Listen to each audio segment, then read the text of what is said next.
5150, Whiskey A Go-Go. This is interesting. 1982, as you all know, I love to date myself.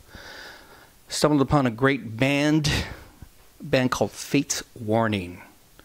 Fuck, that's a long time.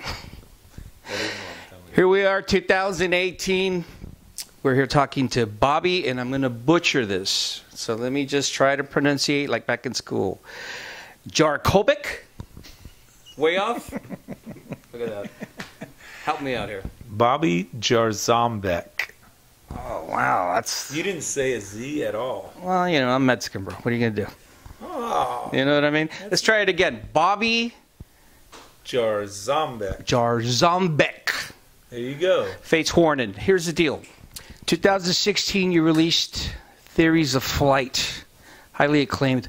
But you joined the band 2013. My question to you is Fate's Warning has had a long history of being groundbreaking and definitely, most definitely, pushing the envelope when it comes to progressive music. I hate those labels. Okay. I'd like to say that this band has had nothing but a legacy of excellent musicianship, excellent writing, excellent musicians. Each one has displayed what I would say, and I'm not a musician, impeccable talent. So you coming on board in 2013, were you intimidated? Were you looking forward to it? Did you think you were going to add something to Fate's Warning? Talk to me about that. Well, I joined the band in 2007. Whoops. But I didn't record with the band until 2013. Why is that? You know, I think it's just because everybody kind of had some different projects or whatever they were working on. And there was a time after I joined the band was still supporting the album that I came in right after called X. And so we did shows, and mainly we went to Europe and did a lot of stuff. We didn't tour the States. And so for years we just did a lot of shows in Europe. We did like 2 tours a year. And then we talked about doing a record, and at that point, Jim did a record with John Arch, the first singer from Fate's Warning, and so I took part in that, and that was called Arch Matthias, and we did that record. But then the Fate's Warning lineup that I had been playing with since 2007, we did a record together, A Darkness in a Different Light, in 2013, and I mean. It's weird. I don't know exactly why it takes so long, but just putting material together, everybody's schedules, that sort of thing. So after that, 2013, we did a bunch of touring, and we finally, after so many years, since I had been with the band, we finally did legitimate tours of the States, East Coast, West Coast, South, North, whatever.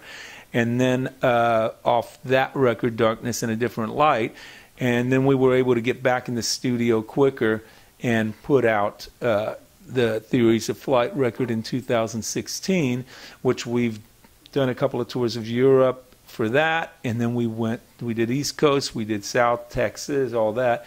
We weren't able to get to the West Coast because we were kind of, the way we were scheduling it was to go do the U.S. and then go to Europe kind of in one trip. Mm-hmm. And so now that we have our European trip coming up, leaving on Tuesday in a couple of days, this was a good opportunity to do the West Coast and finally play and support the record Theories of Flight and play the set and the tunes that we've been playing all around the world. So that's why we're here tonight at the Whiskey A Go-Go. You mentioned Europe, and you mentioned that you're going to be doing some dates out there. If memory serves me correct, you're also going to be recording out there, correct? The live shows? Yeah. This will be for a release? Yeah, we have 9 shows there, and we're going to record all the shows. And the good thing about technology these days is unlike back in the day where you had a big mobile truck that you had to put outside and record one show, and this engineer back there, you know, turning knobs and all that kind of stuff. You don't have to do that anymore. You take your little computer and your Pro Tools and your little plug-ins and whatever and get it all straight from the stage, straight through the mixing board or whatever, or straight through the Pro Tools, record all the performances. And so we're going to get we got 9 shows. We have some alternate songs that we're doing in 2 different set lists. So we'll have tons of material. It'll be probably it's over 2 hours worth of material to choose from, probably like 2.5 hours worth of material that, and I'm not sure what will make it to the live record at this point, but the whole plan is to record all these shows, listen back to them, and all the tunes, and then in the spring release the live record, multi-disc live record. And what better way to capture the band now than to be recording these shows? Because after 35 years of breaking boundaries and playing to live audiences, what better way to represent where Fates Warning is now? I had asked you earlier, when you joined the band, were you somewhat intimidated or nervous? Oh, yeah. Or did you yourself, because you've already proven in the recordings that you're a part of, right, that you fit right in as far as what I mentioned before as musical talent?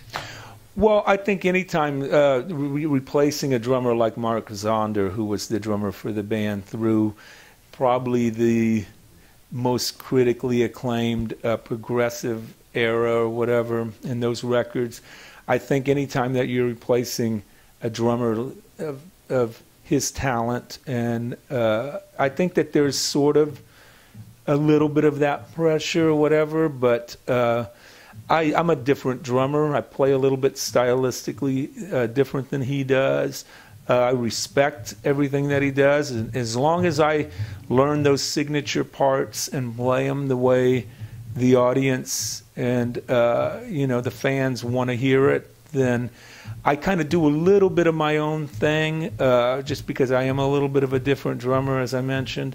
But I respect the parts, and so I play it pretty much that way. But as far as the intimidated, I don't think I was intimidated. I think I was just kind of excited to be a part of the band that I also had followed for so many years.